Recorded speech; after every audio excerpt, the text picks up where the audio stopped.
미국의 트럼프 대통령이 멕시코, 캐나다에 25%의 관세부과 엄포를 놓고서 막판에 정상 간의 극적인談판을 통해 시행 한 달을 유예하면서 마약 및 불법 이주민 단속 조치를 요구하고 중국과는 파나마 운하 문제에도 협상할 것으로 예상됩니다.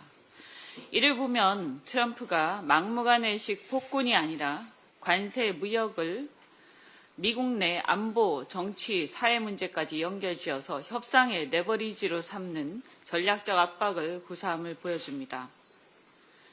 이렇게 정상회교를 통해서 경제, 정치 등 얽힌 문제를 단숨에 돌파하는 모습을 보여주는 게 트럼프의 전매 특허인데 지금 우리나라의 트럼프를 상대할 카운터파트가 없는 뼈아픈 현실입니다. 최근 이러한 관세 전쟁 등 국가적 위기에 대응하기 위해 국회 차원의 통상위원회 구성을 우리 민주당에선 제안한 바 있습니다. 그런데 국힘의 권성동 원내대표가 이에 대해 진지한 응답을 하기는커녕 우리가 협의를 안 했다는 이유로 거부를 했는데요. 우리 제안에 대해서 응답해야 협의를 시작하는 것이지 이 무슨 뚱딴지 같은 소리입니까? 아까 대표께서는 산당이라고 하셨지만 제가 볼 때는 오로지 트집 잡는 걸 목표로 하는 해적당으로 보입니다. 무책임하게 짝이 없습니다. 나라 경제 걱정에 진영이나 이념이 따로 있을 수가 없습니다. 신속히 대통령 탄핵 심판이 종결돼서 정치적 불확실성이 제거되어야 할 것입니다. 지금 헌재에서는 윤석열이 연일 천연덕스러운 거짓말로 국민들 스트레스를 가중시키고 있는 중입니다. 더 이상 그런 비루한 거짓말을 들으면서 소중한 우리의 시간을 낭비할 필요가 없다고 생각합니다. 우리 국회에서는 여야가 협치를 통해 한 목소리를 낸다면 미국의 관세 압박도 이를 무시하지는 못할 것이라고 생각합니다. 그러니 국회 차원의 통상위원회를 구성하자는 민주당의 제안에 대해 더 이상 트집 잡지 말고 가부를 분명히 밝히기 바랍니다. 오늘 오전과 오후에도 우리 당과 의원들이 주최하는 관세 전쟁에 대응해서 수출 기업과의 간담회가 있고 내일 오전에는 경제상황점검단에서 경제상임위 간사들이 기재부 및 산자부와 이와 관련해서 통상 전략에 대해 상의할 예정입니다. 엊그제 우리 민주당은 반도체 지원 특별법 중에 화이트 칼라 익셈션 조항을 두고 경영계와 노동계를 초대해서 정책 디베이트를 주최했습니다.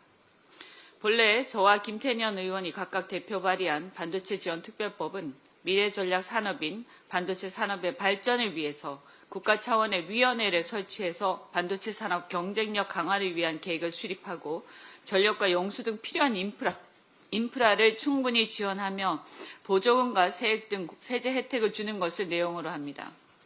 그동안 여야가 이 법안을 두고 협의를 계속한 결과 보조금 조항은 정부가 반대해서 민주당에서 한 발 양보한 상태입니다. 그런데 화이트 칼라 익셈션 조항이 국힘에서 도중에 발의한 법안에 포함되면서 이 조항 외에는 현재 여야 간 이견이 없는 상태입니다. 저는 지금처럼 미래전략 산업 분야에 대한 전 세계 패권 경쟁이 치열한 현실과 연구 전문직의 업무 성격을 감안할 때 당사자 간 합의가 전제된다면 몰아서 일하고 몰아서 쉬는 걸 지나치게 제약할 필요는 없다고 생각합니다. 또한 그날 디베이트를 통해서 연간 총노동 시간을 늘리지 않는 범위에서 유연하게 하자는 것이므로 실제로 회사 입장에서는 오히려 야간 및 휴일 수당 등이 지급되므로 비용을 줄이려는 의도는 아니라는 점도 확인했습니다. 따라서 현행 근로기준법상 기존에 있던 영구직 특례는 절차나 조건이 너무 까다롭다고 한다면 이를 현실에 맞게 절차와 기준을 보다 간소화할 필요는 인정된다고 생각을 합니다. 다만 이 경우에 소부장 등 협력업체에 대해서도 똑같이 적용해야 하고 반도체 산업 외에도 최근 AI 개발이나 배터리, 바이오 등 화이트칼라 익셈션이 필요한 분야가 많기 때문에 그 분야의 연구직에도 함께 적용하는 것이 타당하다고 생각합니다. 따라서 반도체 지원 특별법은 전력과 용수 및 세제 지원에 관한 이런 급박한 내용을 중심으로 신속히 처리하고 화이트 칼라 익셈션은 개별 산업 지원법에 규정하는 것보다 근로기준법의 특례로서 미래전략 산업의 연구개발직 노동에 대한 특례를 마련하여 처리합시다.